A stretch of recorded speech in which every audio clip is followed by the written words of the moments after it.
The historic designation of the D on the Black Hill in St. George came about the same time as signs of Utah Tech University began springing up. However, the idea came about over a year ago. Representative Walt Brooks suggested to make the site an historic landmark. If anybody that knows Juanita Brooks knows that she's a woman to be reckoned with. And so she filed the paperwork to have her historic cottonwood trees that were in her front yard as landmarks. And Walt suggested to me that we do the same for our landmarks. After several drafts of technical writing and documentation of historic value, it was finally approved. It merits historical preservation. It meets the criteria for historical preservation. And it wasn't unanimous, but it was approved. At that point, it was submitted from the state to the National Park Service. That took about another month, and then we received an email. We received it on May 27th. The letter was actually issued on May 25th, that it would be recorded as a National Historic Landmark. It was 1915 when students at Dixie College were allowed to do something to recognize the founders, so they asked to put up the D on the Black Hill. And with the permission of Rutger Atkin, who currently owned the land, Rutger allowed them to collect the rocks and then put what is called slack lime. It's not paint, it's a lime mixture. They still use the same process today. And there's a great picture of the students that were there that day, February 15, 1915. And the tradition has been held ever since.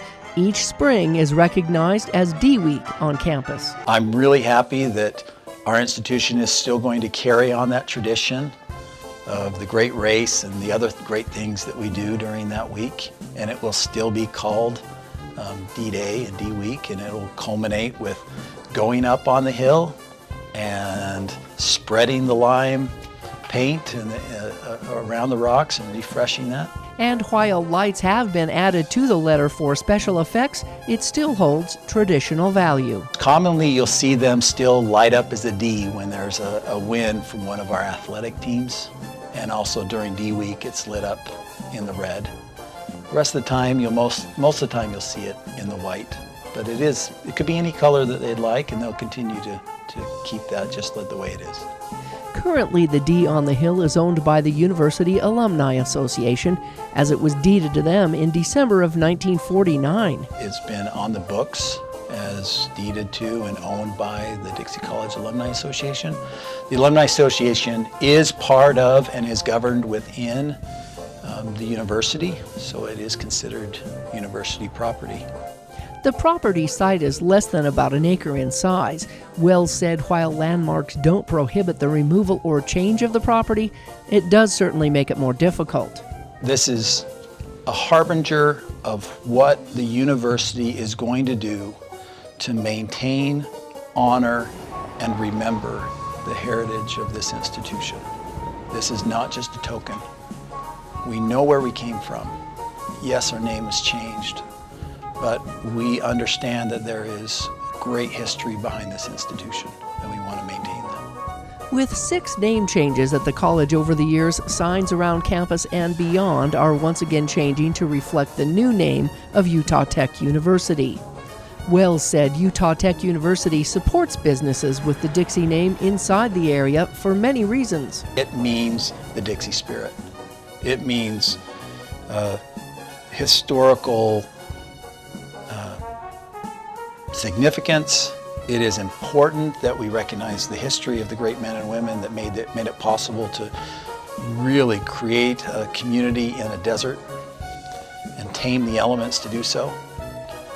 But if your organization has influence that extends beyond the local area, we have to recognize that there is a headwind, that there is a different meaning, and we have to recognize that at least it is confusing.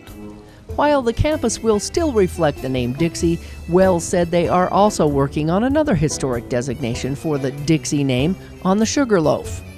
Owned by the city, painting Dixie Rock has also been a tradition for Dixie High School students each year. Students that have been civically active and very active in their student governments and other things are lowered off the cliff by their faculty.